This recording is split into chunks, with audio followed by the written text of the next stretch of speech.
Hello दोस्तों, मेरा नाम है शैलेश और मैं आपको मेरा यूट्यूब चैनल है शैलेश चौधरी 5360, जिसमें दर्शन की ढेर सारी बातें और उनकी छोटी छोटी स्टोरियाँ के माध्यम से आपको दर्शन सिखाने की कोशिश या सीखने की भी कोशिश करूँगा। आज की कहानी है अहंकार कैसे पैदा होता है। तो मैं आपको इसको छोटी सी कहानी के माध्यम से समझाना चाहता हूँ। एक बहुत बड़े राजमहल के निकट पत्थरों का ढेर लगा था। कुछ बच्चे वहाँ खेलते हुए निकले। एक बच्चे ने पत्थर उठा लिया और महल की खिड़की की तरफ फेंका। वो पत्थर ऊपर उठने लगा। पत्थरों की ज़िंदगी में यह नया अनुभव था। पत्थर फूल के दोगुना हो गया। नीचे पड़े पत्थर आंख फाड़ के देखने लगे। उनके अनुभव में ऐसी कोई घटना ना कभी हुई थी। वो पहली बार ऐसे देख रहे थे जो कोई पत्थर ऊपर उठ रहा था। जब नीचे होने लगा तो जय जयकार और तालियां बजने लगीं। हो सकता है पत्थरों में कोई अखबार, पत्रकार, एडिटर, मीडिया हो या फिर कोई चुनाव लड़ने वाला पत्थर हो। उसने कहा, ये मेरा छोटा भाई है। नीचे के पत्थर बहुत हैरान होकर देखने लगे और जय जयकार चिल्लाने लगे। नीचे के पत्थरों की जय जयकार उस पत्थर को भी सुनाई पड़ी। जय जयकार किसको सुनाई नहीं पड़ती। बड़ा मज़ा है। जो जय जयकार कभी नहीं होती वह भी सुनाई दे पड़ने लगती है। जो होती है वह तो सुनाई पड़ेगी ही। उसने कहा, मित्रों, मैं आकाश की यात्रा को जा रहा हूँ ताकि जान सकूँ क्या रहस्य है इस पृथ्वी का, आकाश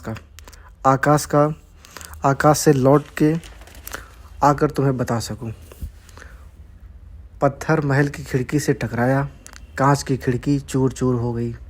स्वाभाविक सी बात है, इसमें कांच की कोई बहादुरी नहीं, पत्थर की कोई बहादुरी नहीं, कांच की कोई कमज़ोरी नहीं है। इसमें बस इतना है, कांच का कांच होना और पत्थर का पत्थर होना है। लेकिन पत्थर खिलखिलाकर हंसा, जैसा नेता अक्सर खिलखिलाकर हंसते हैं। और उस पत्थर ने कहा कि कितनी बार मैंने कहा है, मेरे रास्ते में कोई भी ना आए, नहीं तो चकनाचूर हो जाएगा।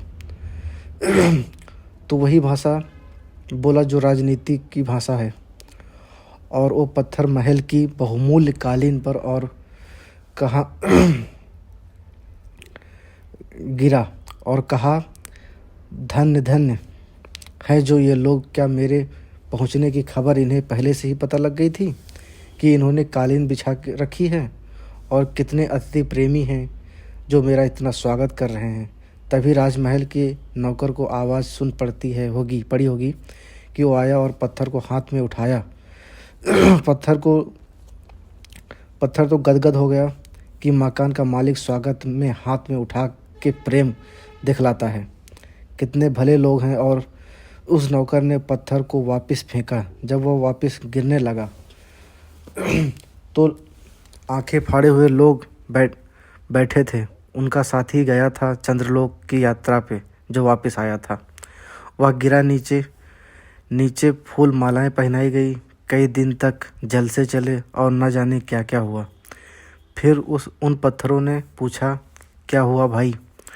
फिर उस पत्थर ने कहा कि मैंने ये किया, मैंने वो किया, कि कालीन में स्वागत किया गया, मालिकों के हाथ में रहा, कई महलों में गुजरा, कई सारे कांचों को चकनाचूर कर दिया। मेरी ऐसी सेवा हुई, मेरी वैसी सेवा हुई, ऐसा स्वागत हुआ। हद तो तब हो गई। उनमें से एक मित्र ने कहा कि दोस्त, तुम्हें आत्मकथा लिख देनी चाहिए, क्योंकि हमारे बच्चों के काम आएंगी, क्योंकि सभी महापुरुष लिखते हैं। इस पत्थर पर आपको हंसी क्यों आती है? इस बेचारे में कौन सी खराबी है? ये आदमी से कौन सा भिन्न है? और पत्थर पर आप हंसते हैं तो कभी अपने पर भी हंसे। इस बात को सुनकर आप हंसते हैं कि मैं जा रहा हूँ यात्रा को, लेकिन आप खुद क्या हैं? क्या हम भी किसी अनजान के द्वारा फेंके गए पत्थर नहीं हैं? हमें पता है कि हम क्यों जन्म लेते हैं, कौन अनजान हाथ जो हमें यहाँ फेंक देते हैं, लेकिन हम कहते हैं कि मेरा जन्म, मेरा शरीर, मेरी जवानी, मेरा ये, मेरा वो। आपसे पूछा था किसी ने कि आप किस दिन पैदा होना चाहते हैं? आपका इसमें कोई योगदान है? धन्यवाद।